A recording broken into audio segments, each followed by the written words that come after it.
Energy's the new currency. It's what I'm being told.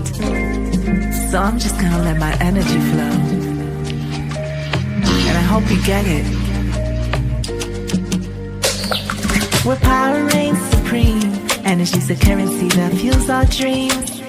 No more dollars, no more cents, just watts and volts is how we gon' pay the rent. Oh baby, it's energy. No more gold and silver, it's the brand new currency called energy. Energy's the key. Some say it's the fortune and fame, but all I keep seeing is the currency. I keep hearing energy.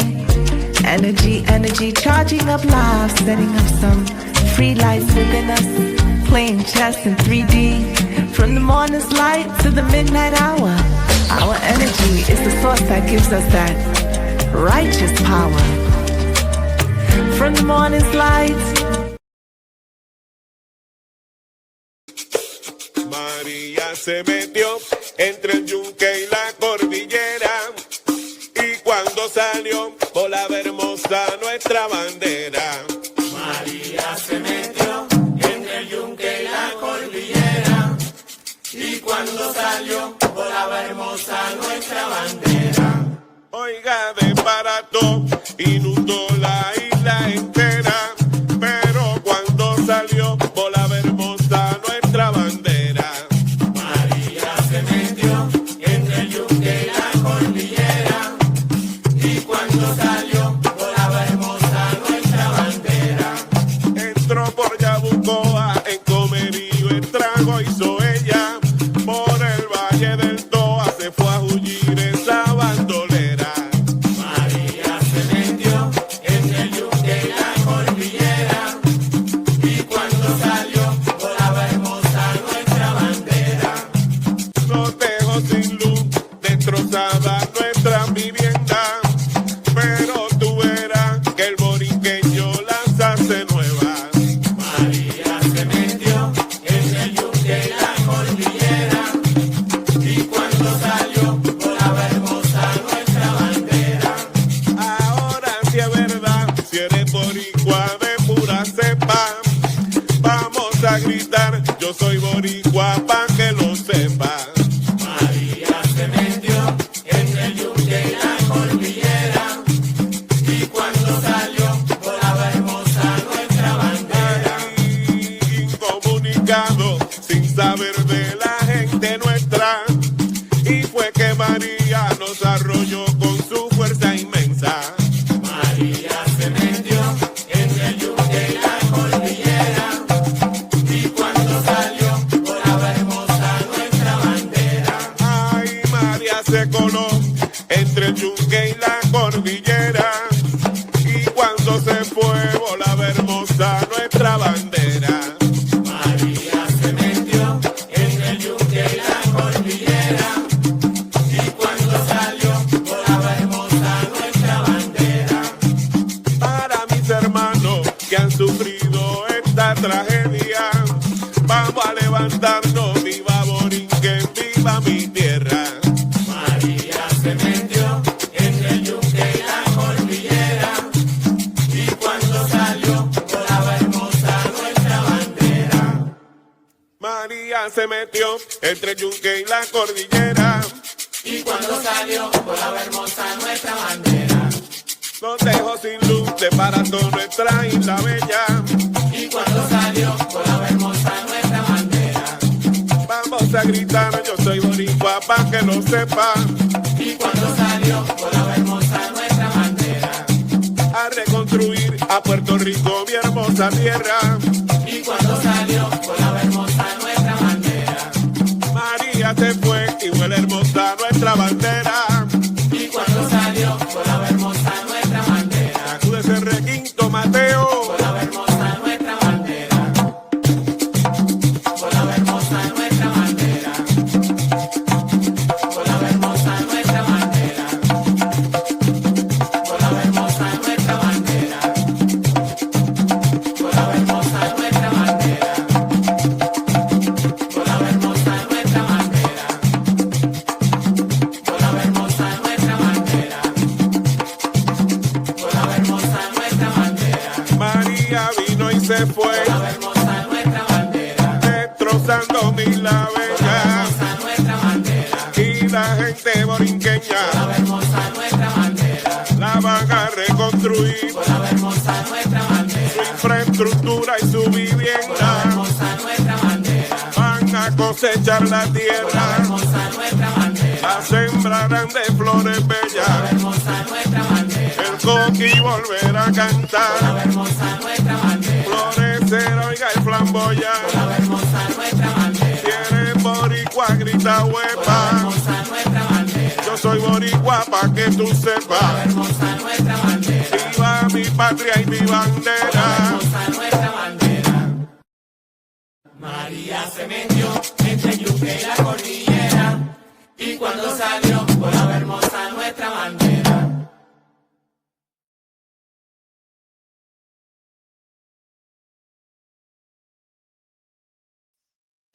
Volaba hermosa nuestra bandera.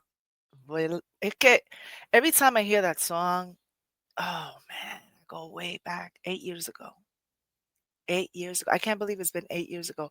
Welcome, welcome everyone. This is Dr. Poetry, also known as Isabella Bay. Izzy, if you love me. You know, 8 years ago. Welcome to Minding My Heart. And what I have in my heart, man, it's been a hell of a week. But today is September 20th.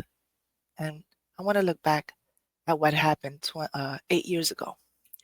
8 years ago, Hurricane Maria. And that song just, it does it, y'all. It does it. It does it. It does it all the time. Because I lived it. Like many, many, many of us on the island lived it.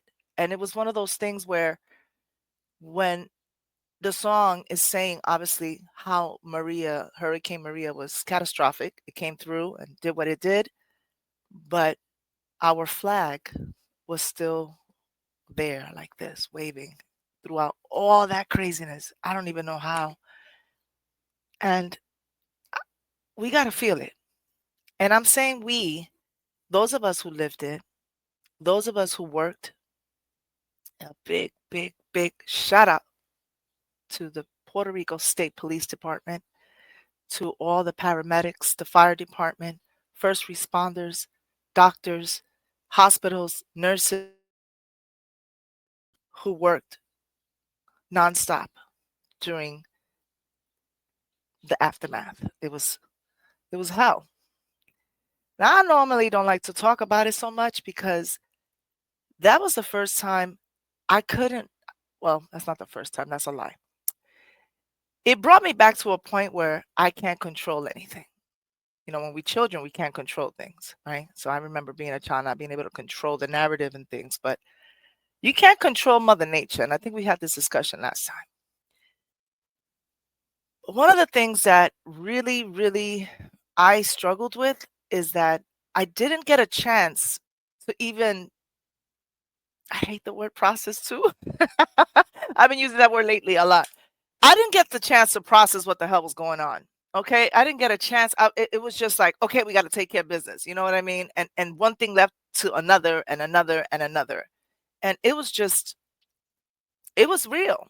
It was real. I think about it and I just say to myself, wow, Hurricane Maria was catastrophic. That's it. I don't want to hear anything. On September 20th of 2017, Hurricane Maria struck Puerto Rico, and you guys know this, with unprecedented force, leaving behind a trail of destruction that will alter the island's landscape. You guys saw everything on the news. Everyone saw this. Everyone saw what happened. Okay? The infrastructure. And society for years to come, the society in Puerto Rico, like we say, la sociedad, the way that hurricane made landfall at a high end of category 4, that storm, it went right through the town of Jabucoa. And then Maria, she came through with winds exceeding 150 miles per hour, torrential rainfall, and catastrophic flooding. I didn't even think it was going to be. I was one of those New Yorkers. I was one of the New Yorkers. I remember saying, Oh, you guys in Puerto Rico, you seem to be always exaggerating. You're always in the ay bendito. You're always like, oh, bendito, no, oh, drama. I just thought everyone was exaggerating. I really believed I've never lived through a hurricane. So I thought everyone was exaggerating. But for the 3.4 million residents of Puerto Rico, that storm was not only a natural disaster, but also a humanitarian crisis. Okay? It exposed deep vulnerabilities in the island's infrastructure and governance. One of the most immediate and devastating effects of Hurricane Maria was the complete collapse of Puerto Rico's power grid. You guys know this. We talk about it all the time. We know what happened. But there was a lot of communities, many, if not all, we lived in darkness for months. All right. And even the rural areas, El Campo, they were waiting nearly a year for restoration, okay, without power. And the hospitals were struggling to operate. Businesses shut down. I mean, of course, they're going to shut down. But I remember we couldn't even get money out the bank. That should be a reminder that we have to be prepared, because in situations like that, money doesn't even matter, because nobody could get money out. So most of us that lived here, a lot of people lived through these type of things before. And I was told, Izzy, go to the bank, take out money, make sure you go to, put gas in your car, the whole food thing, the whole Sam's, the lines, all that. Everyone was doing that. But in my soul, I kid you not, guys, I'm being honest. I speak with my heart in my hand. I really, truly believed that they were just exaggerating. I never forget that. I remember being part of the first response team where we had to warn all the homeless people that were out in the street. I remember just going everywhere telling them, yeah, you got to go to the shelter. Listen, guy, come here. And the guys were like kind of tipsy and stuff. Hey, office, I ain't going nowhere. I just want my little bottle. And I'm like, listen, they're saying it's a big deal. Like, I kept on saying they, because I kind of like don't believe. I'm a little, when it comes to stuff like that. But when that hurricane came through, that was something. Again, there was no power. I remember the hospitals struggling.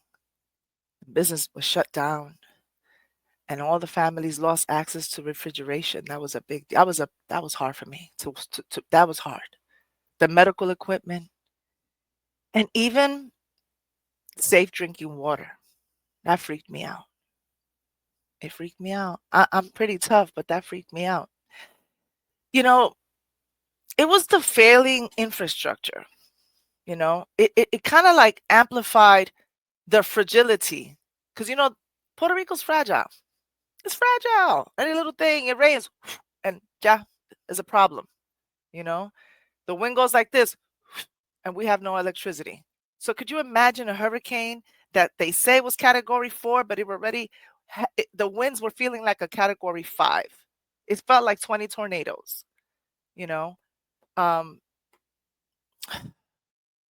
That really weakened the electrical system, because it was already aging. Do you see what I'm saying? It was already aging. It was just a problem. So today I look back and I'm reflecting, not to sit in the pain, but to allow it to flow. I want to talk about that. I want to talk about it's okay to feel sad, because we're so used to, and a big shout out to the Poetic Clinic, Miss Cheesecake, and Dr. Michelle Natalia Dickerson with Prayer and Prozac. Oh man, you guys, make sure you watch that on Monday. That was wonderful. You can watch it on YouTube. It should be on YouTube right now, on the Hear Me Out Poetry YouTube channel. Let me just say, they did a wonderful show. And one of the things that Dr. Michelle spoke of and spoke on, and so did Miss Cheesecake, she mentioned we talked about healing and pain. Sometimes we go through traumatic events like Hurricane Maria, and we want to make sure that we don't want to feel it. We don't want to that whole sadness. You gotta.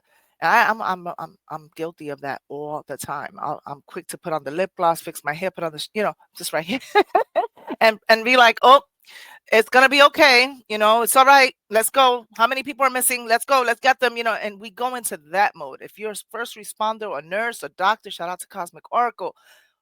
Everyone that works helping others, some of us, we really work so good at it that we forget to feel, right?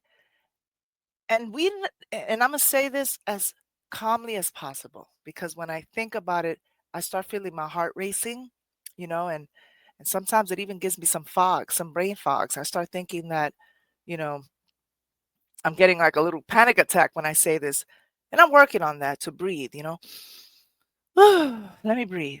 Let me just say this. I didn't know that it was going to be that catastrophic. Everyone said so, but I didn't listen. I did everything they told me to do. They, the government, I work for the government. I'm a state police officer. My loved ones told me. I remember he said, listen, you cannot go to work. And I said, what do you mean? He was like, no, you can't go to work. It's really bad. And I was like, but I'm on the schedule. I have to be there. I'm on that team that has to be there when the hurricane hits. He's like, you are not going to be able to make it. And at the time, I got into it. I was like, you can't tell me that. I got to go to work. I got to go to work. I was like, oh, I got to go to work. I was stuck on that. When that hurricane, I was supposed to be at work at 6 in the morning, I think. And I was already up. The hurricane already had started, like, I don't remember, like maybe 1 or 2 in the morning. It was like overnight. And it didn't stop. It didn't stop. It was just like you started hearing those woo and all that stuff, right? The banging and stuff. But then it was quiet. Like, it was just raining, but it was quiet. So I thought it was over. So I said, you see, it finished. It's quiet. It's not even a big deal. You see how you people exaggerate? You people. I use that. You people. Puerto Ricans. I was like, you Puerto Ricans. You're exaggerating. Boricuas exaggerate. Of course, New Yorkers do that, right? Because now we're separating ourselves. I'm always saying I'm Boricua, but in that moment, I was more like a New Yorker. Like, yeah, we go through, maybe we have a blackout, but we back on business like 2 days later. We don't have a problem. It's going to be all right. I wasn't thinking at all. I was clueless. And he stated, that is the eye. It's quiet. That's because it's quiet. It's about to go down. It's about to go down. That's what he said. And I said, what do you mean? He said, el ojo, el ojo, el ojo. That ojo. Everybody was talking about the eye, because it was this humongous thing, right? It just took the whole island. And I was like, but it's so quiet. He was like, yeah, that's because, when I tell you that when that started hitting, Maria sounded like she was from the Bronx too. Let me just tell you, I was cursing her. I was like, I don't want to curse right now, but I was like, you fucking bitch. Like, I was actually cursing Mother Nature. Forgive me, Lord. But I was actually doing those things. I was so, like, I couldn't believe. For many hours, all I heard was ping, pam, boom, pam, like disaster, exaggeration. Sorry, I'm not trying to be funny here. I'm being as sincere as possible. It was crazy. Okay. I heard the roofs and everything just lifting, because it felt like the trees were coming right out of the ground, and a lot. I don't want to live that. I don't want to relive that, because it's so crazy. But I know that destruction, it extended far beyond the electrical grid. Okay. Communications paralyzed were paralyzed at, I would say, 95% of the cell towers were destroyed. That's right. And it left many families unable to contact loved ones. I remember I couldn't get a hold of my family. I remember I had to drive out somewhere to the side of the road to find some type of Wi-Fi. It was horrible. Everything, all the roads were blocked because there was so much debris and landslides, over 70,000 in total. Okay. 70,000 in total. It isolated entire communities all over from aid. I remember working closely in the emergency command center. And months before the hurricane, I graduated. There was a graduation in that center, in that command center, the convention center. actually, Centro de Convenciones. I had graduated. I got my master's. We had the master's graduation there months before that. So when I went in there and I saw soldiers sleeping on the floor, they were the ones looking for the bodies and stuff like that. Oh, the human toll was staggering. Okay, while the Puerto Rican government, they kind of reported like what 54 deaths or something like that, and then I knew there was more. I knew it because I was speaking to all of them. You know, um, all the military personnel. Thank you, NYPD, and all the different police officers that came from the states to help. I worked side by side many great brothers in blue who came to Puerto Rico and did help. FEMA, there were some that were really here to help, and there were some that I kind of pretty much cursed out on the download. Well, not in the download because I told a few things because they were on some. Can I take a picture with you? And I looked at one and I was like, "You really want to take a picture with me? You think that I'm okay? Do you not see that I'm not even in my uniform because I can't even iron my uniform because I don't have electricity? And you want to take a picture with me? What do you think this is? What do you think we're having fun here?" And she just looked at me and she was like, "I'm so sorry." It's like, "You over here on Hard Rock Cafe enjoying yourself like this is a vacation. I'm actually a victim too. This is not cool." And my coworkers were like, and I was already working. Don't even get me started. I was supposed to go on vacation because Hurricane Irma had hit the island 2 weeks prior to Hurricane Maria, right? So we were helping the other islands that were really severely um, hurt by it, right? I remember working by the piers. We were helping a lot of the victims that came over to Puerto Rico. We were offering them help 2 weeks prior to Hurricane Maria hitting, right? So I was supposed to go on vacation, so they had to cancel it because of Hurricane Irma, which, by the way, that's my mother's name. You know what I mean? Irma. Hurricane Irma. But it wasn't as bad. So I thought when Hurricane Maria, they were like, "Oh, Hurricane Maria's coming in 2 weeks," and I'm like, it was nothing. Well, I was in for a surprise, something that would change my life completely. Have you ever watched the Titanic? You see the elderly lady with the old lady at the end of the movie, right? She's over there with her eyes, and you see the eyes, and she goes into when she was young and beautiful, thinking about everything when she was on the ship. I think sometimes I'm gonna do that when I get old. I'm gonna just sit there in my rocking chair and be like, I remember. I'm laughing out of nerves. I remember how everything went down that day. You know what I mean? I'm definitely gonna write a memoir on that situation. I have not been able to feel everything. I have not been able to feel everything. I have not been able to allow it, like, because I run from it, because it was devastating. It was horrible. It was horrible. It was horrible. Um, uh, you know, it was horrible. The human toll was staggering.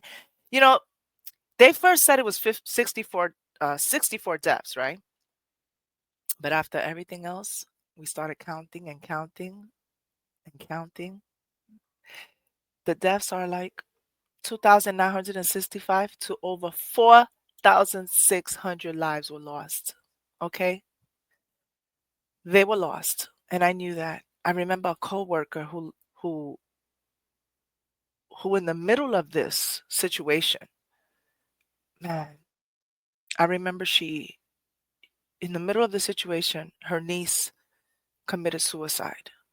In the middle of the situation, she hung herself or something like that. It was horrible. And I just did it was just so devastating for so many folks. And economically, how that impact Puerto Rico a lot, severely, you know, the agriculture, because the agriculture is pretty much responsible for all the food supply and employment, right? About 80% of it, the value was wiped away in a matter of hours. Hours. I'm talking about coffee farms, plantain fields, livestock operations. They were destroyed. That it left the farmers bankrupt and food insecure. I remember going to the supermarkets and there was no nothing inside in the freezers. Like when you go get meat and stuff like that, there was nothing there. You know what was in there? Which I never understood that shit fucked my head up. Excuse my language. They had those Danish cookies. You know the Danish cookies, the metal Danish cookies. They had a whole bunch of lata of cans where the meat's supposed to be. I just didn't understand that shit. And then it was around Christmas. I still didn't have any electricity. That happened in September. Here we are in December. Thanksgiving was in the dark. Christmas was in the dark. I remember shopping in Walmart for something. I was gonna head to New York City. I was gonna head to New York City, so I was getting some last minute toiletries, and I'm on the line, and this woman is in front of me. She has two beautiful children, and they're talking. They're saying this in Spanish, of course. Mommy, mommy, can we get these? And they're coming back and forth because they're decorating right for Christmas in their house.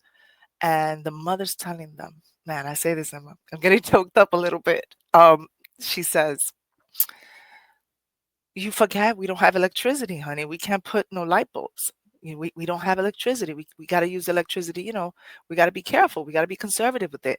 And the little was like, I hate this. And the little boy was like, I hate that. And the little girl was like, well, can't we just at least put candles? And she was like, no, and then she looked at me. She's like, they don't understand. They don't understand what we're going through. The woman looked at me and I said, oh man, no. I'll pray for you. You know what I mean? Because I don't have children.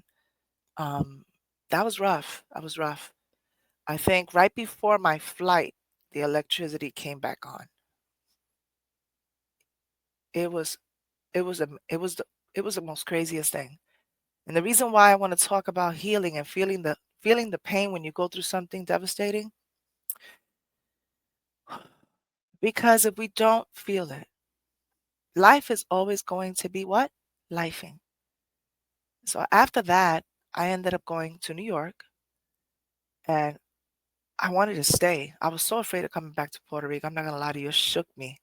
And that song that I played earlier, that the intro,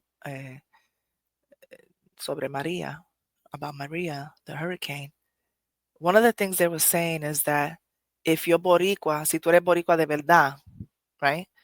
If you're Boricua for real, if you stand on being a Boricua, what they're really telling me is that you don't leave the island because now we have to show what we made of. Now we have to construct. Now we have to rebuild. Now we have to, from our own bootstraps, we're gonna start all over. You don't just abandon ship because that happened. That hit me so hard. That hit me so hard because I understood what they were saying, and sure enough, the rainforest was destroyed. Okay, but it's beautiful now. Beautiful, beautiful. Everything looks beautiful. Okay, now there's still places where, because the government, there's a lot of somehow we're not doing what we need to do. I'm not gonna get on anyone right now. It's not that type of party. But if you know if you know you're not doing what you need to do, then I hope you're listening to me right now. Do what you have to do. Take care of those places that are still affected and still damaged due to Hurricane Maria. What are we talking about here? That was in 2017. And you know what I'm talking about. Because Puerto Rico, there's a lot of places that I still go by sometimes and I'm like, you're not going to fix this? But then I see others doing what they have to do. And this is not about PNP, Popular, any other political party. It's just getting the island where it needs to go, getting it ready, getting it back to where we were, in a better place, I should say. Not where we were, because we were in a terrible place. But anyway, beyond physical destruction, y'all, I think Hurricane Maria left deep scars on the Puerto Rican people. It did. There was a mass migration that followed. I was one of those thousands of residents. We left to the mainland in search of stability and opportunity. Some of us remained. Now I didn't stay that long, but it's like God told me, "Oh, you crying about this?" God said to me, "You crying about a hurricane? You worried about a hurricane? You can't handle the electricity? Ooh, you going to New York?" God was like, "You going to New York? Watch what I'm gonna send to New York. A pandemic. A pandemic." I was not even I was still trying to like get away, like trying not to feel that tragedy of the hurricane, because that was in 2017, right? Going into 2018.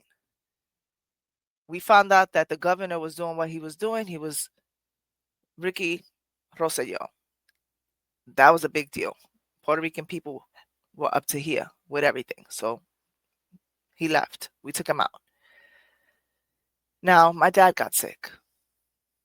It's not a punishment, it's life. He got really sick, and I wanted to remain with my dad. I could have immediately come back, but it was really my dad was sick. And I knew something, I knew he was probably going to go. So he did. He died, and then the pandemic hit. How did I process everything? How did I allow myself to feel pain? I didn't. The storm, the hurricane, it was a devastating blow and a wake-up call for me. It reminded me, and it reminded the world, I think, everyone, the dangers that climate change is critical. And we have to be resilient in the face of all natural disasters. We have to be prepared. But the pandemic wasn't a natural disaster. That wasn't natural. And we know that. And the reason why I bring all that up is because as a police officer, there was overwhelming work demands and long shifts. It impacted the Puerto Rico State Police Department. After Maria hit, and there were a lot of us police officers working extended hours. Like I mentioned before, I was supposed to go on vacation 2 weeks prior to Hurricane Maria, and they suspended them because of Hurricane Irma. Then when Hurricane Maria hit, I worked 30 days straight without a day off. Then I started calling in sick, of course, because right after Hurricane Maria and I went to New York, that's when I started getting diagnosed with fibromyalgia. That's when it all started. And I thought that the reason the doctors were saying those things, fibromyalgia and all that stuff, I thought it was because I think they were just exaggerating. Again, I'm such an Aquarius. I thought that they were just trying to get me to get medication and just to give me some type of diagnosis as a form of a mode of production. I'm one of them people, and I did believe that. But the fact, we worked hard. Police officers were working 12 to 15 hours a day, 7 days a week to help with the recovery, okay? To maintain order and to respond to all these crazy emergencies that were going on. Believe me, they were crazy, all right? There was severe absenteeism, is what we call absenteeism, right? Autism, whatever you want to call it. We call it the blue flu, all right? In protest of our unpaid overtime. We were working all that and we weren't getting paid for our overtime. What would you do? We signed up for it, so I have to stay quiet. I signed up for that, so we got to eat crow. And because of the delays in payment, a lot of the officers began to call out. Yeah, they were calling in sick to press demands for overdue overtime. And this became known, and is still known for that, is the blue flu. So normally around 550 officers might be absent per day. So during the protest, it went up to like 2,000, 2,500 to 2,700 officers absent daily. That's what was going on. And the Puerto Rican Police Department, state police, the estimate was like $35 million in overtime pay was owed to the officers for work done after Maria, because we worked, what I'm talking about. Ooh, now we finally did get paid. We did get paid finally. But it wasn't during that time. We got it like late, right? So the power grid was largely knocked out in many, many places. Communications were disrupted. So I was working without having a dispatcher to tell me if that license plate that I was stopped, that the vehicle that I had stopped, if it's stolen, if he has a warrant. I was pretty much, we were in the Wild Wild West. It was kind of like we were working spirit, God was with me. That's all I kept on saying. My gun was here. We had an executive order. There was a curfew. It was a lot. It was a lot. And I say gun because it didn't feel like I was in law enforcement. I felt like it was like The Purge, the movie. I'm not exaggerating, y'all. I say this because it's very difficult when people go through things and they suffer and they have issues, they have problems, they have events like a natural disaster or a pandemic. That is when folks want to self-medicate, they want to drink, they want to take drugs. So then they're staying home, and then you see a lot of domestic violence. That's when you see the rates of the children, some children, molested. That's when you see all these things. You start investigating missing persons. People start missing, murders and violent crimes. Violent crimes are just rising. I remember one report, there was like 32 killings over an 11-day span. Okay? 32 killings over an 11-day span in one early period, right after Maria, after the aftermath. Yeah. All that. So when you not only are a victim of that, I hate the word victim. We survived Hurricane Maria, but those of us that worked all those hours, we did do, and I'm so proud of my coworkers because we really put in the time. A lot of us didn't get a chance to really get through it. I don't even think they even offer psychological services for us. Listen, I'm just glad that we are okay. It's a good thing. It's a good thing. I look back and I said today I'm going to talk about Hurricane Maria for a minute because I feel like we should be healing. We should. We need to. It's important that we take the time to feel it, to talk about it. I don't want to talk about it all the time. I don't like sitting there. I don't like that space. But one of the things I do like, I'm going to be honest with you, is that I love that we are able to talk about it and say that we survived it and that we know what to expect next time. God forbid there's another, at least I know what to expect because that took me off by surprise. I'll be back. I'm going to take a commercial break. We'll be right back after these messages.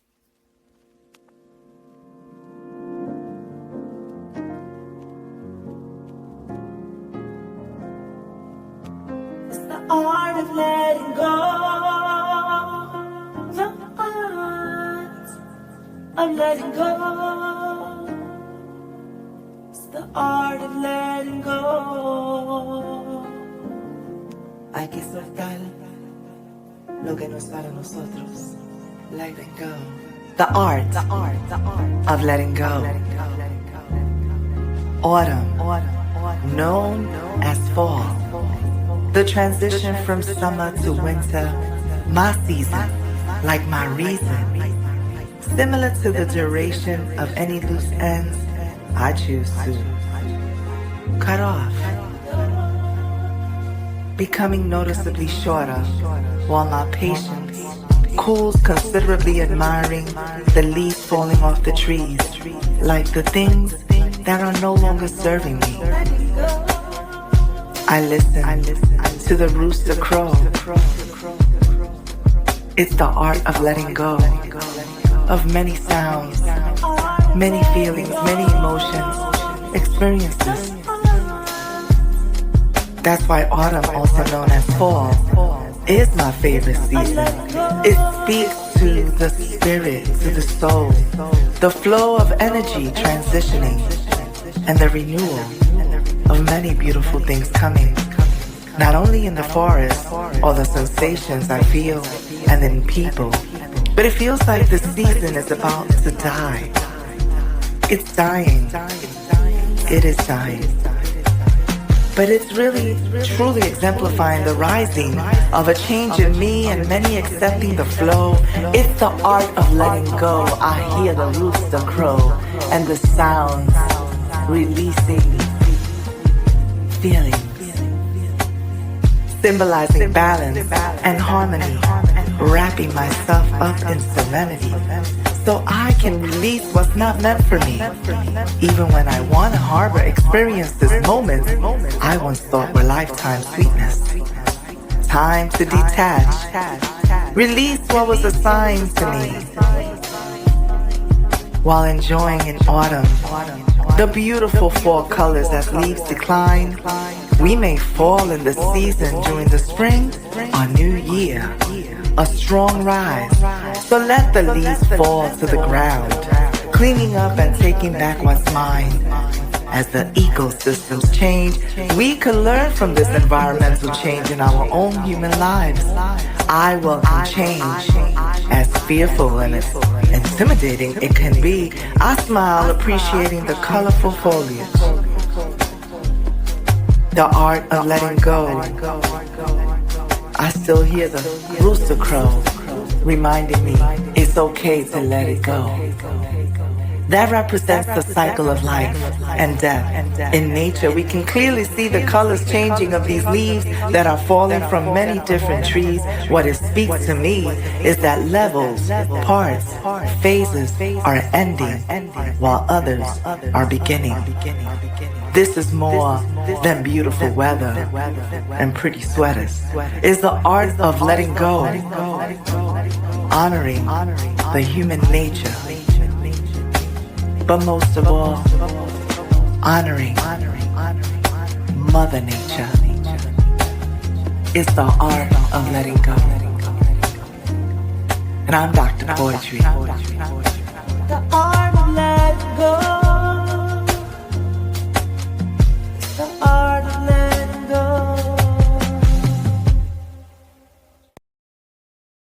Art of letting go. Okay, yeah. That was that's the fall collection from Badge of Pearls. You get yourself one of these, those little Dr. Poetry little, you know what I mean? Know what I mean?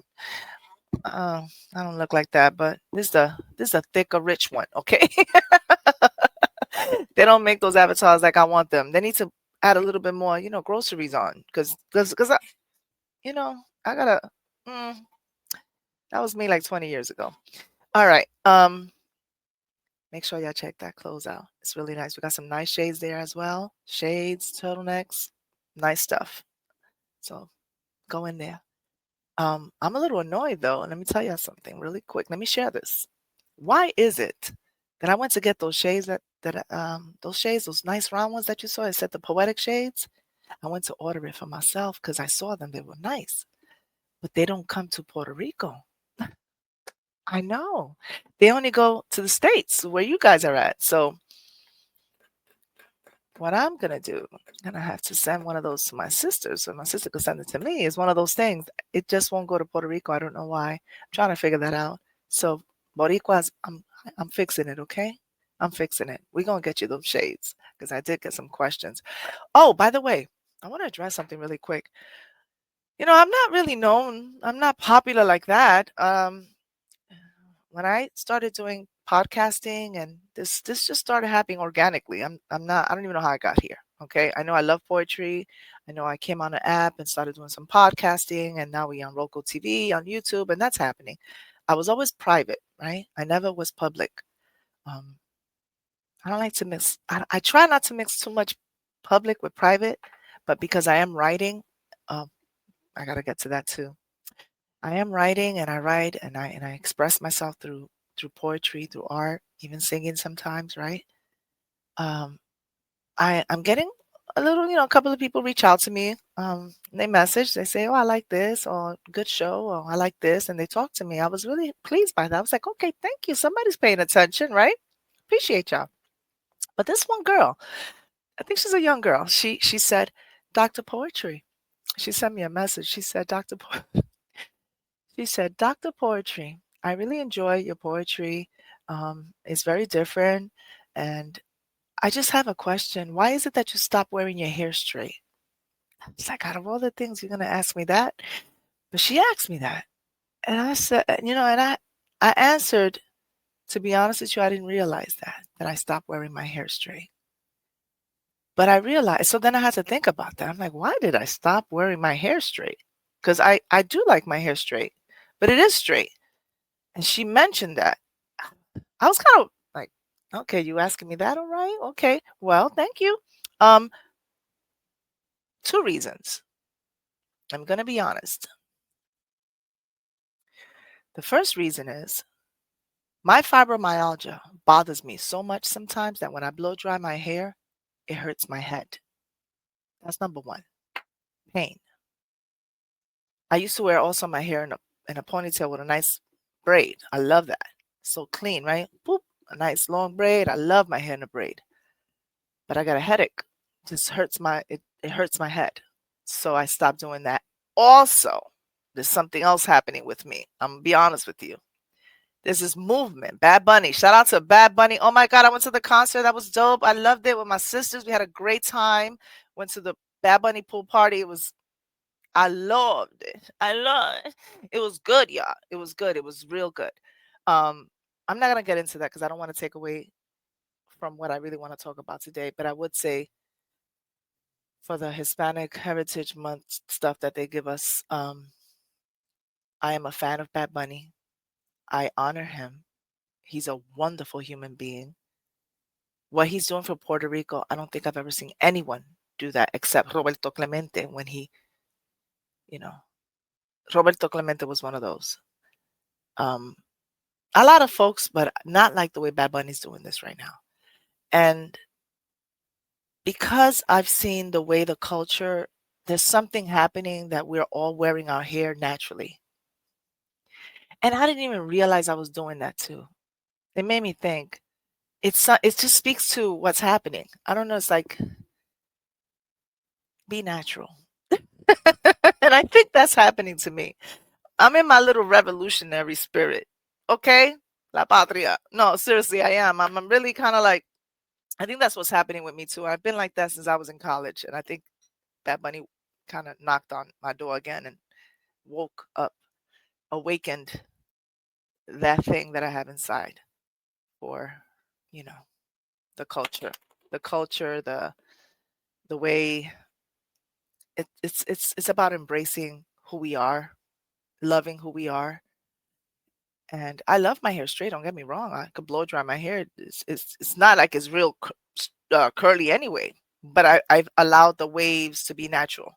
And I like that. It feels free. It feels like I'm flowing. You know what I mean? Like I just get up, I wash, it's a little wavy and I don't care. And I love that. I've always loved it like that anyway. But I used to pass the blow dryer and do all that when I wanted a kind of like a sharp look, like it doesn't look like I'm too relaxed. I wanted a much more conservative look. And a lot of people mistake that for trying to look Caucasian. I'm going to break it down to you. I'm not Caucasian. Okay. So I stopped wearing my hair straight for 2 reasons. Fibromyalgia, and because I felt it in me that I want to go back to my roots. If that makes any sense, honey. I hope you understand. But I was surprised with that question. Somebody asked me, why do I always wear shades? Fibromyalgia. Look, yeah, this is me. This is Dr. Poetry. But the lights bother me, right? So I got to do this to be better. Because when I wear, and I said this before, but somebody was like, why are you wearing shades? I never get people asking me questions. I didn't think no one's paying attention. I mean, how do I say this without sounding like an idiot? I just don't pay attention to things like that. I do it and I just go on and record and talk to everybody and that's it. I'm very, as a matter of fact, I was told that yesterday. Shout out to Miss Cheesecake and Dr. Michelle Natalia Dickinson. I love what she had to say. Make sure you follow her over at Prayer and Prozac. I also want to give a big shout out to the Birdhouse. They're coming back. They're coming back for a 2nd season, y'all. I'll be back in a few minutes after these messages.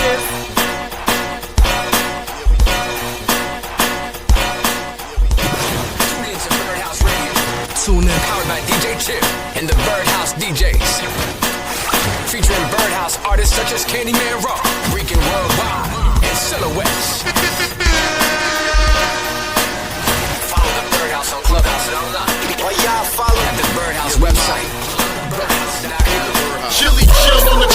come do what you do. We wildin' in the birdhouse, who's next to the queue? We wildin' in the birdhouse, yo, we always wildin'. We wildin' in the birdhouse, yo, we always wildin'. Chili chill on the grill, come do what you do. We wildin' in the birdhouse, who's next to the queue?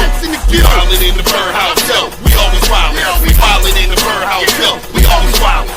That's your boy Bone chillin' with the bird gang, and your boy Chili Chill do the damn thing. You can rap, make beats, you can even sing. You can do it all right here on your way to fame. Don't let nobody tell you different. Never give up on your dreams, know that you gifted. You up with the games missing. Bring everybody in here, come take a listen. The birdhouse is on a mission. Good vibes only, so chill with the sneak dissing. If you independent, throw it up. Chili chill, keep it real, that's what's up. Northwest, east to south, we all do it big in the birdhouse. Chili chill on the grill, come do what you do. We wildin' in the birdhouse, who's next to the queue? We wildin' in the birdhouse, yo, we always wildin'. We wildin' in the birdhouse, yo, we always wildin'. Chili chill on the grill, come do what you do. We wildin' in the birdhouse, who's next to the queue? We wildin' in the birdhouse, yo, we always wildin'. We wildin' in the birdhouse, yo, we always wildin'. What a bird game! You know we always keeping you lit in the birdhouse.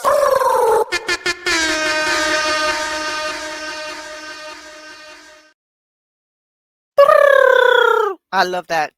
Shout out to DJ Chili Chill, Nettles Owens, my girl AD. Shout out to you, Granny Wowzers, the whole Birdhouse family.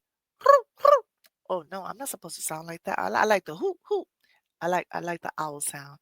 But shout out to the Birdhouse. I love them very much, and I fuck with them. All right, so that's my peeps. Wait, I'm over here going like this. It's over here. Ooh, I gotta get going. All right, y'all, let's get to it, because this is the whole purpose of having this conversation today. It's healing through emotional pain, trying to get through the sadness and the vulnerability, allowing myself to feel that. So we know that pain is not an enemy to be vanquished. It's information. To me, pain is telling me something, right? It's trauma, sadness, vulnerability. It's a signal that something inside of me needs attention, care, integration, right? Letting myself feel those hard emotions is not the same as wallowing in them endlessly. Like, oh man, I can't believe I went through Hurricane Maria. Oh man, we went through the pandemic. Damn. And every year we go through it. I was getting sick of that with 911 for 9/11 at one point. I was like reliving it too much. 9/11. Every time 9/11 came through, I was always like, oh, I remember. I don't want to do that. I don't want to do that. I want to allow myself to feel what happened, and then be able to look at it as a reflection of where we were, and that's it. Not to sit in it, not to marinate in it, not to have a whole community of everyone being, full of pain all the time, and sadness and tears. And no. That's not what I'm saying. I'm saying that when I heard Dr. Michelle Natalia Dickerson speak on allowing ourselves to feel those hard emotions, I thought that was great. I thought that was something I needed to hear. I had therapy yesterday with them when I was producing in the back with the Poetic Clinic. Again, big shout out to Miss Cheesecake. She's doing a wonderful job with that show. I think we have to allow ourselves to feel the pain. We have to be intentional. We have to be brave. It's a brave practice. That opens the door to emotional healing. Okay, we have to. We have to heal. And it's when we go into resilience, right? And we have I like to call it a more authentic life. We have to live authentically. I'm so tired of being quiet about certain things that really hurt me, because I'm afraid that it looks weak. And I always say I'm Wonder Woman, bionic and all that, but I'm sure Wonder Woman cried. Okay, I'm sure the Bionic Woman cried too. I want to be able to talk about why feelings matter, why and which approach we can take to stay safe while we feeling. I want to know what approach to take. These are the things I want to have. I want to have a conversation with you guys today about that. Why feeling pain matters. Why does it matter? Because when I resist, or like I'm numb, I sometimes get numb, right? And then the feelings that we keep inside, later on, I have to pay the cost. Because that's how numbness shows up. I realize I sometimes could be very numb. Numbness can show up, and I think it's, correct me if I'm wrong, mental health specialists out there, but isn't that like a disconnection? Because it shows up like a disconnection from my relationships, even from my physical symptoms. With fibromyalgia, I'll be feeling the pain right there in my head. Boom, it's like pressure. Boom, right there. And I'm like, yeah, so what are we doing? Are we recording? We're gonna go, and the pain is right there, and I'm feeling it, but I'm not acknowledging it. And I think we have to acknowledge it. We have to, and I love what she said yesterday. Make sure you guys have to watch the Poetic Clinic on Monday. Make sure you watch the Poetic Clinic, and if not on Roku, you can watch it today on YouTube. Okay? Make sure you go over there and watch that. But yeah, you got to pay attention to those repeated patterns, right? Because sometimes we recreate old wounds.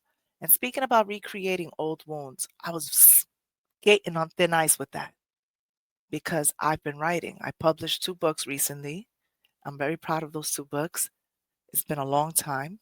I've been writing, I don't know how long. I kept putting it.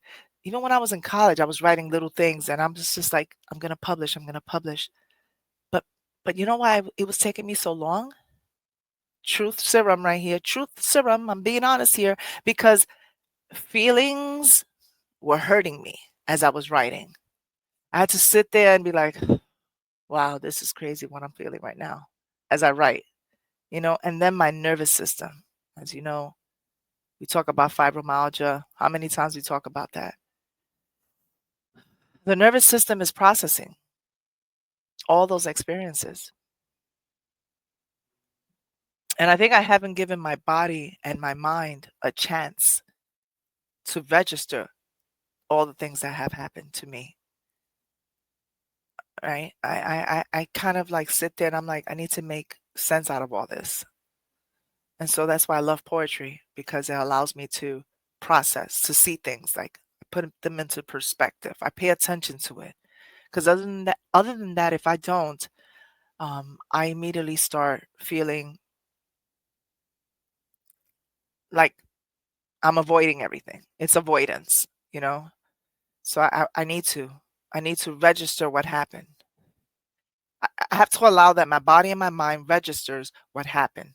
I have to make meaning, and then I have to allow it to move through me rather than getting stuck, because when it got stuck, that's when fibromyalgia showed up. And I walked you guys through the Hurricane Maria situation. I mentioned a little bit about the pandemic, and just other things. Imagine childhood trauma and all those things that we go through. As you get older, as much as you think you put it away, because you try to be like, we put on our makeup, we get our hair done, we go to concerts, we dance, we shop, we go to school, we get higher education. I got my master's. We run around. We want to fill up all these achievements. And I heard Dr. Michelle, man, I felt what she said yesterday. I was in there like, whoa, in the back, I was producing while they were talking. I'm looking at the screen, and as they talking and she's speaking, I didn't even take notes. I was just receiving it was like she was having, God sent her to say what she said, because that woke me up. It was like a smack in my face,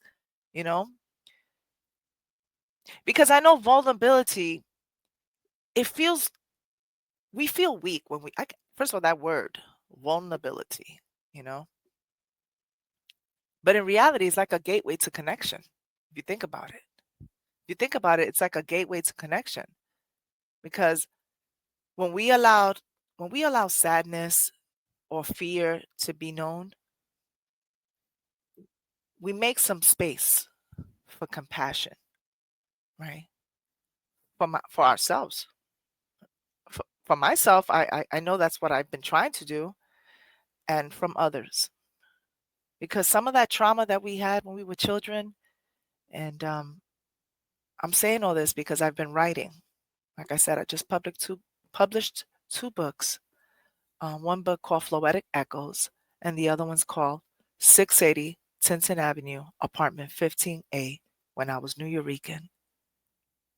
Now, Floetic Echoes dives into using poetry to help process some of your traumas, illnesses. In my case, I talk about fibromyalgia and how I looked at poetry. I've always looked at poetry since I was a child, as a way. I didn't know that's what I was doing, by the way, because when you're a kid, you don't know these things. I'm not going to lie here and say, oh, I knew what I was doing. No, I just knew that it felt good. It felt good to write my little stories, my little makeup stories, my little diaries. I remember writing and just creating scenarios in my head. I was very creative as a kid, and anything, I got a kick out of it. I got a kick out of Hallmark cards. I would look at the Hallmark cards and look at what was being sent into, and I wanted to make a song out of the Hallmark card. Like, that was me. But I didn't know that that was making me feel good. I just knew that I knew I enjoyed it. I knew something, it felt safe there.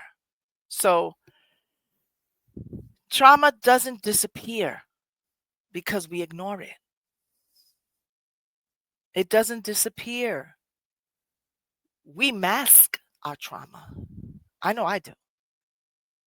I'm learning not to do that anymore. Now, I'm not sharing it. It doesn't mean you got to share your business with the world now. Come on now. You know that person that they want to tell everybody what they've been through. They go to hell. They go through hell. They've been in hell. They take pictures about being in hell. When somebody shows up that just came from heaven, they want to show that person all the pictures while they were in hell. No, no, no. I'm not talking about that. I'm not doing that. That's not what I'm saying. I'm just saying, choose moments when you feel kind of like safe, not at the height of stress, but when you feel safe to open up to strong feelings. And what does safe look like? I'm going to speak for me. I am not a licensed practitioner, mental health specialist, but I was a patient. And I know and I've been in positions where, see, I cannot diagnose, but I can identify the characteristics of certain things, right? Even when I was studying for my master's in criminology, we had to go over a lot of things, and trauma was one of them. Now, somehow I avoided even trying to pay attention to that conversation because it kind of creeped up, and it was like, oh, it was making me go to a place where I didn't want to go. So it's almost like containing it, right? Confining it, right? And I didn't want that. But they say that if you have a plan, right, to sit with your emotions, that can help. Like if you put away 20 to 30 minutes in your journal about a memory, then you kind of ground afterwards. It helps you kind of like place safe boundaries so that you can kind of explore without feeling overwhelmed. Do you know what I'm talking about? And that time I take when I write. I'm going to give you an example. So I wrote these two books here, right? I wrote Floetic Echoes. I don't know if you guys can see this over here. Floetic Echoes, right? This wasn't so bad because I kind of go into a very rice and beans version of how I didn't get too personal here. Here I wasn't safe. Here I was kind of like, I mean, actually I was safe. I was safe, but I wasn't trying to get overwhelmed. I chose not to get overwhelmed in this book. What does that mean? It means that I speak generically about how poetry can help as an outlet, and why I loved Floetic Echoes, and how I was writing when I was in pain with fibromyalgia. And it really helps to discuss how you could see yourself transforming and being able to explain and deal with whatever issues you're dealing with, is physical or emotional pain. So, I kind of got all these things together so that people could use their lyrical expression in a much more clinical way, but also with artistically, if that makes any sense. So Floetic Echoes, I was okay with this, meaning like I didn't feel like I had to put aside emotions. I did this much more, ¿cómo se dice? Like how would I explain that? I did this in a way that I was able to express myself without getting too personal, and so it felt safe. It almost felt like I was writing a research paper, put it that way. Like I think I even mentioned DSM-5. Like this is much more, the terms and the terminology are much more safe. Now, this one, 680 Tinton Avenue, apartment 15A. Okay, see that little radio right there? Hold on. That radio, oh, yeah, you know what I mean. Okay, it's right there, guys. Now, I'm going to read the back. This is for all of us who today celebrate the intricate nature of friendship and sisterhood as we viewed it all through the lens of children who experienced early trauma with an integrated scientific understanding of trauma, with a holistic appreciation for human resilience. My narrative interspersed with my observations. What does that mean? It means that all my experiences, this is going to be a series. This is the first. The series is called 680 Tinton Avenue, apartment 15A. The first is when I was Nuyorican. And I'm going to read something really quick because I've been reading the beginning of the page situation, but there's something here that I want to write.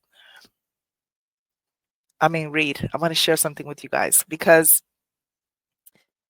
when you start speaking or writing about something that was so shocking, as overwhelming, stressful, scary, horrific, traumatic, and you're a child, you learn how to put it aside and keep living and keep surviving, because we're always on fight or flight. If you had trauma, you know what that is.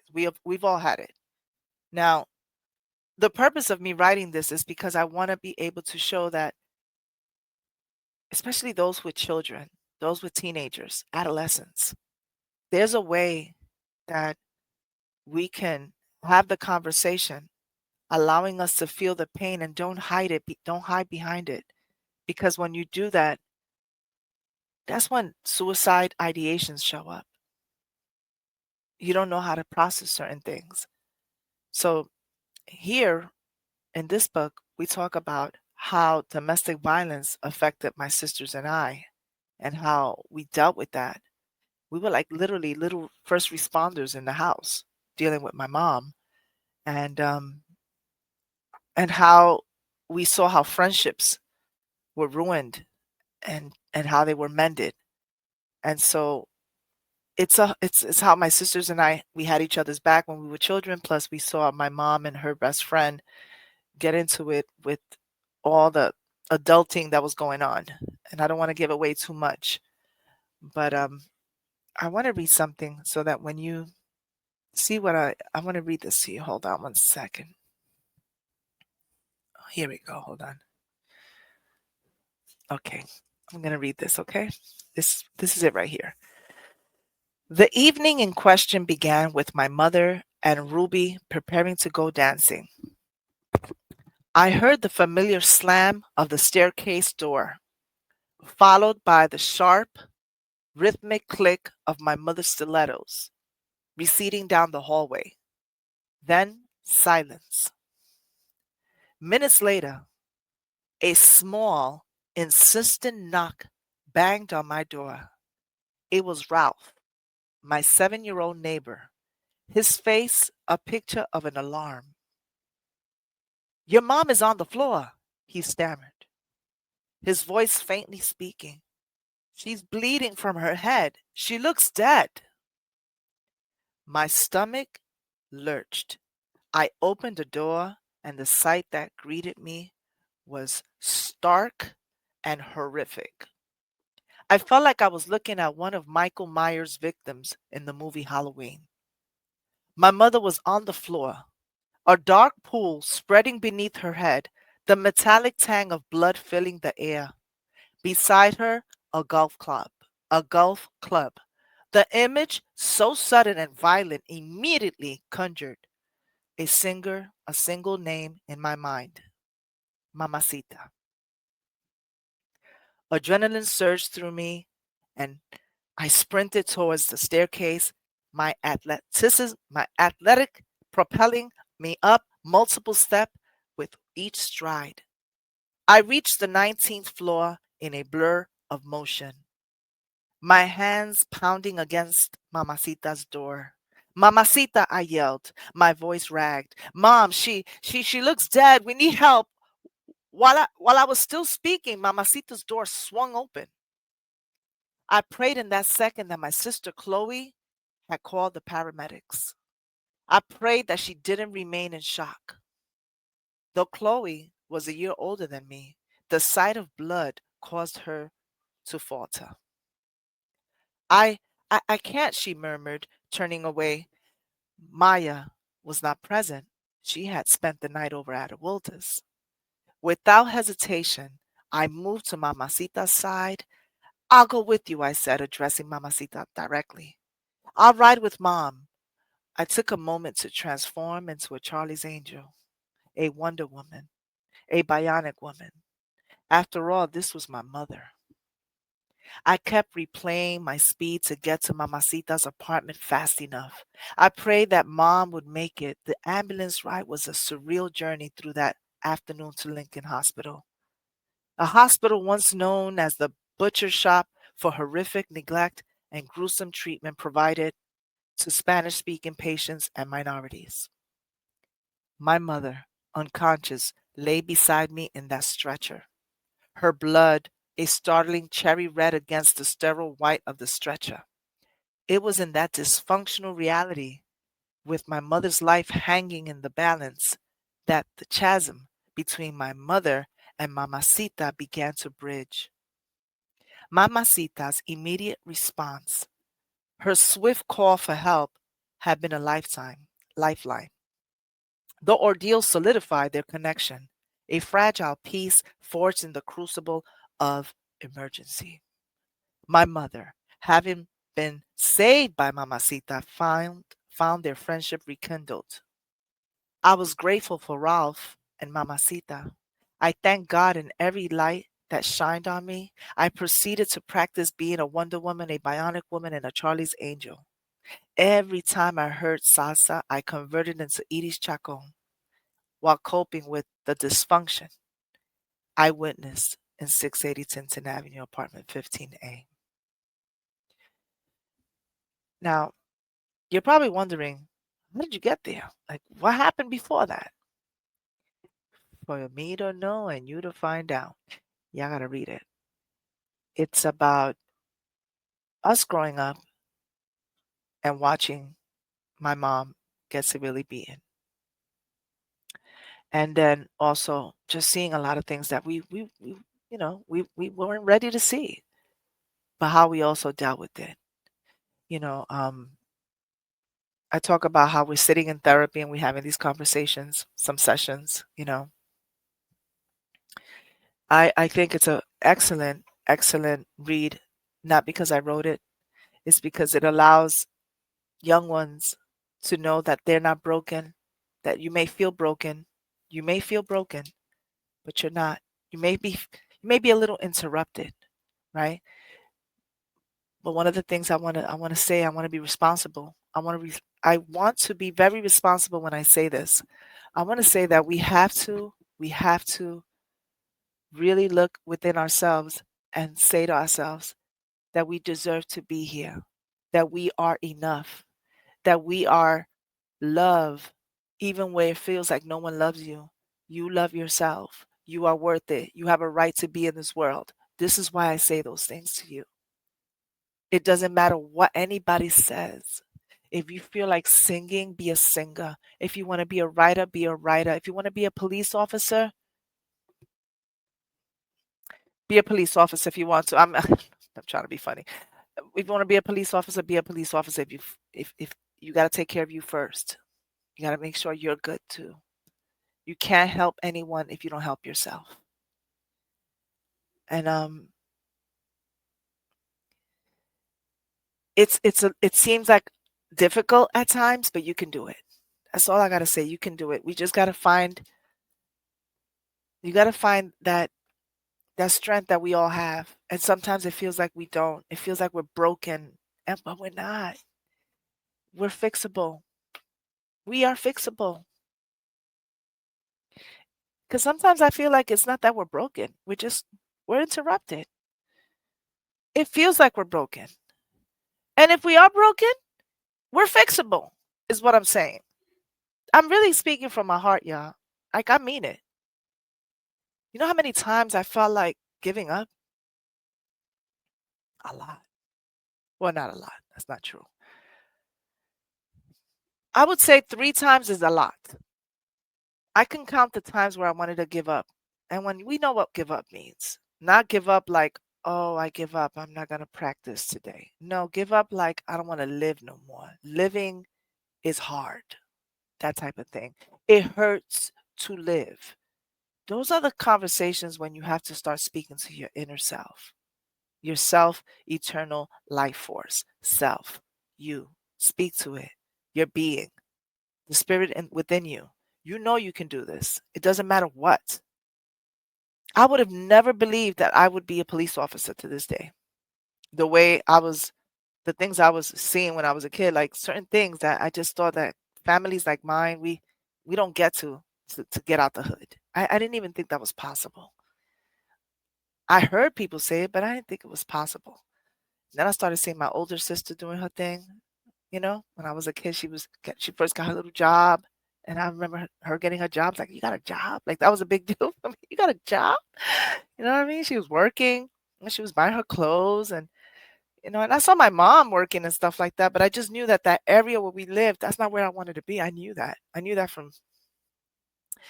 I found out that I wasn't supposed to be, like, when it hit me, I was 13 years old. I'm going to tell you the truth. It's like about 12 years old, 13. Going into 12 years old, 13. Right after an incident that you'll read about in 680 Tinton Avenue is when I realized that incident, the last incident where she was beaten, that last incident was the one that said to me, yo, you've lived chaotically. You know what I mean? You were born in chaos. And I didn't realize that. So I, like a cat, I love cats for this reason. You know how they always cleaning themselves, and they hide their shit. Excuse me, but they do. You don't see a dog do that. Dogs just be like, they do it anywhere. But when a cat does it, they hide it, right? That's what it felt like for me when I saw ugly things happening, like mom not being able to, she kind of was loose with her hands with us. She was very loose. And there was a lot of things that we saw. And she did what she could with what she had. I got to say it. I'm not trying to hold any, that within me. But I didn't want to feel that. And you got to be careful with that. Because that's when I heard Dr. Dickinson say yesterday, allow yourself to feel it. Don't sit in it forever, but allow yourself to feel it. I didn't. I hit everything. Everything was like, boom, boom, boom. Okay, I'm going to clean. I'm going to do this, but I don't want to feel it. And then that shows up later on in life. And if you're lucky, you find yourself a partner, someone in your life that helps you, that becomes a safety net, not a codependent, because then we go into trauma bonding, right? That's a different topic, but not trauma bonding, but that they encourage you, right? You want to be around somebody who encourages you, doesn't aggravate your trauma. Got to be careful with that. We have to think about that one right there, because we tend to, those of us who had mommy issues or daddy issues or whatever situation we've had, we tend to look for partners that resemble that, because We don't even know we're doing it. We don't even know we're doing it. So it's safe to say that we must sit with it and deal with it. And it's gonna hurt. But once you're done feeling it, healing starts. You feel lighter. I've been feeling a whole lot, much lighter ever since I've written 680 Tinton Avenue. Ever since I've been expressing my poetry, especially poetic confession. I'm going to give you guys, I'm going to go into a little promo. All right, a little promo, and then I'll come back with some final thoughts. This is the promo for Floetic Echoes and 680 Tinton Avenue, apartment 15A.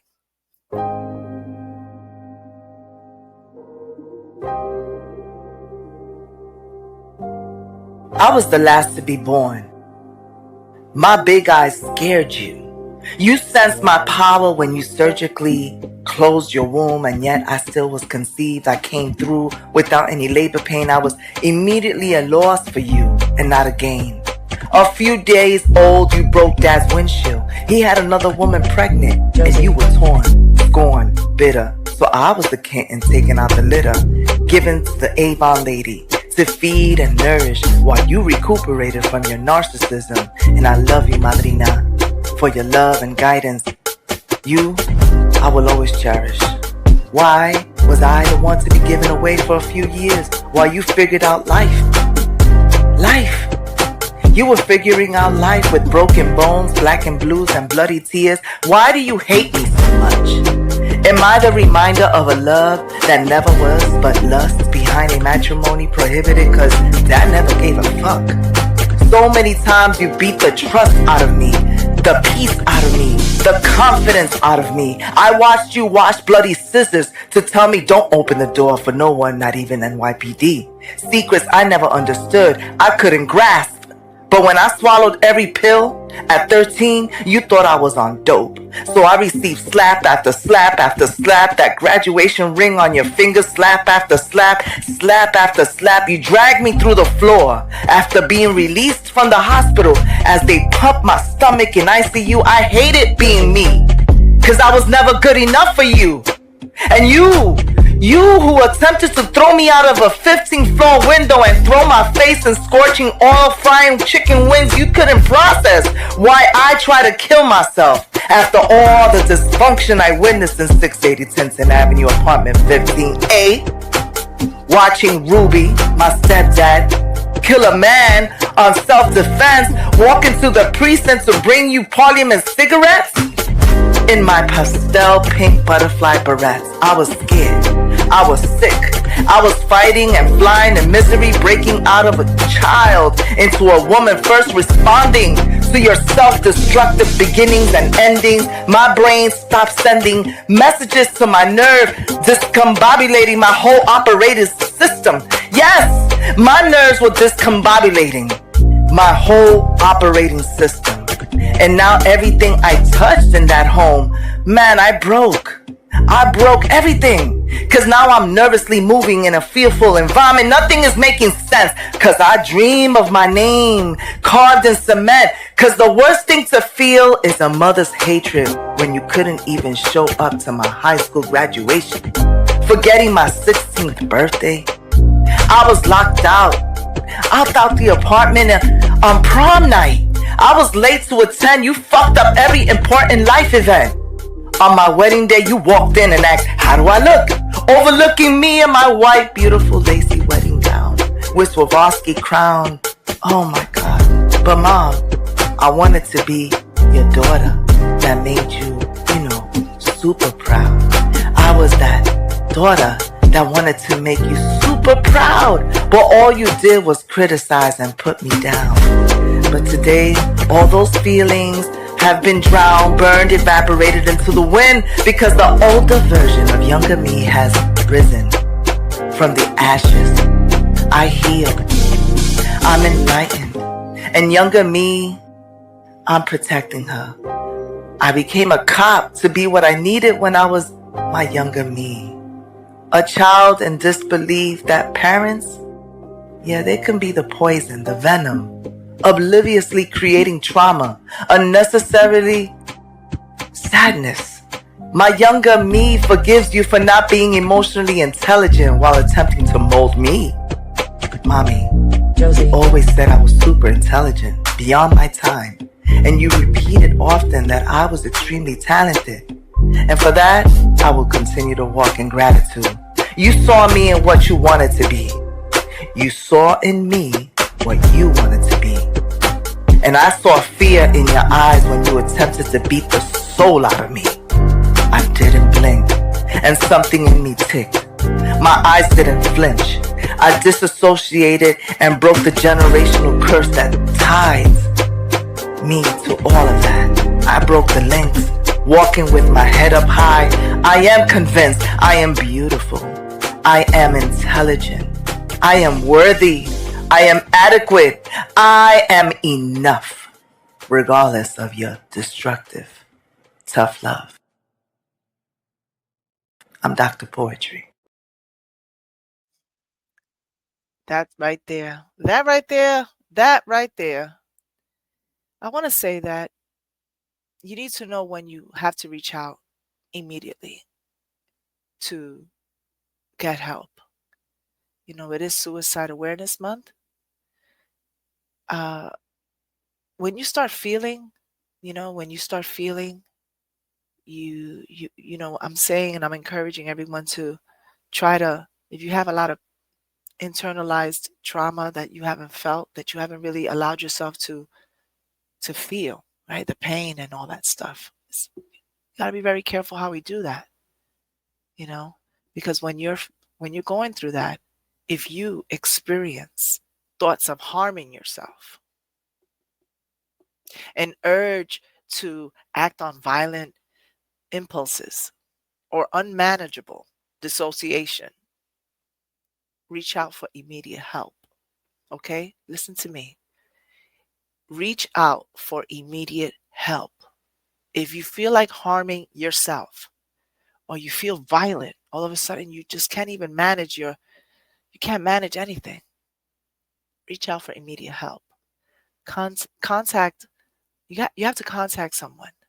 Contact local emergency services, a trusted person. And I realize that sometimes that could look really, really, really scary because you don't know who to trust. But there's always that one person. If you feel it in your soul that you can trust them, that means you can. Or there's always a crisis line. And in the United States, I don't know about all the other countries, but look at the country, whatever country you're watching me from. There's always a crisis line. And in the United States, call or text 988. 988. Okay? These are 3 numbers. 988. If you think about harming yourself or anyone else and you're going through it because you're feeling a certain, that feeling, and you feel like you're disassociating, something's not right, get help. 988. All right. Allowing ourselves to feel pain is an act of courage and curiosity, right? Because I know that courage to face the hard, to be courageous, to face that hard situation that you built, that you didn't build, but you went through, that was presented, whether you created or the other person created, whatever situation that you're trying to face, about that feeling that I've been trying to tell you for the longest, to allow yourself to feel that those sensations, those things that we go through.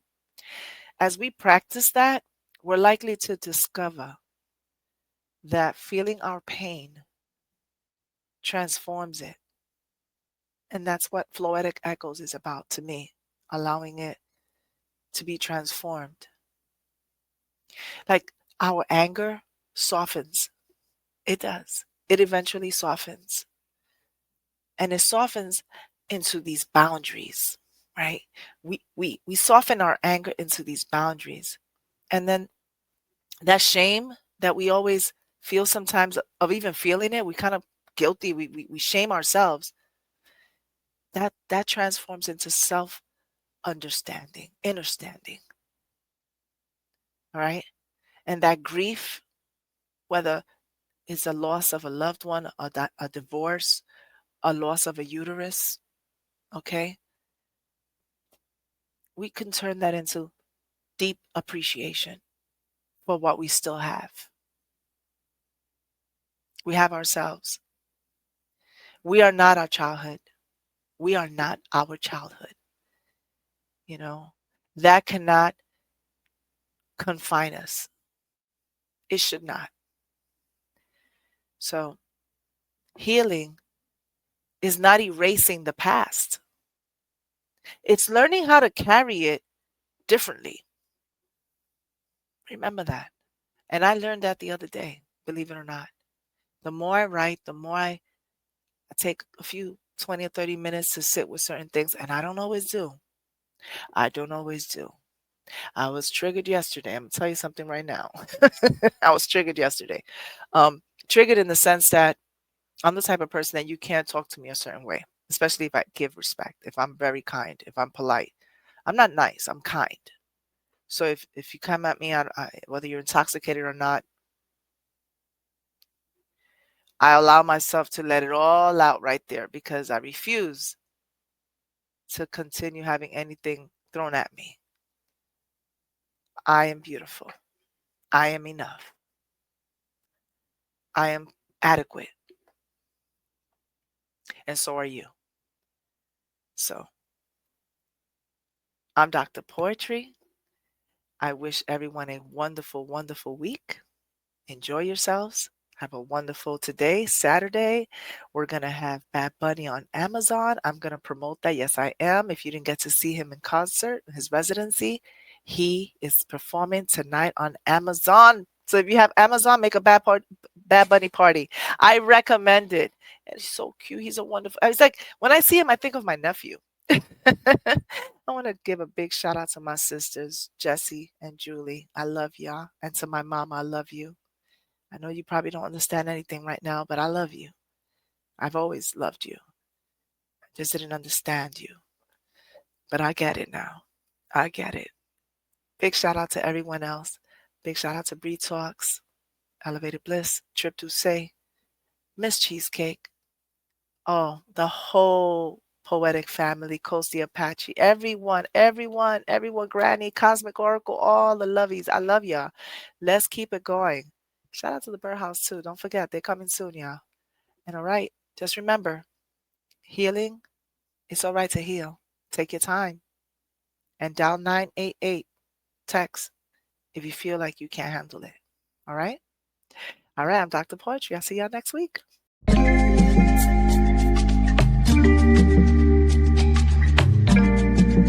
Energy's the new currency. It's what I'm being told. So I'm just gonna let my energy flow. And I hope you get it. Where power reigns supreme. Energy's the currency that fuels our dreams. No more dollars, no more cents, just watts and volts. That's how we gon' pay the rent. Oh baby, it's energy. No more gold and silver, it's the brand new currency called energy. Energy's the key. Some say it's the fortune and fame, but all I keep seeing is the currency. I keep hearing energy. Energy, charging up lives, setting up some free lights within us, playing chess in 3D. From the morning's light to the midnight hour, our energy is the source that gives us that righteous power. From the morning's light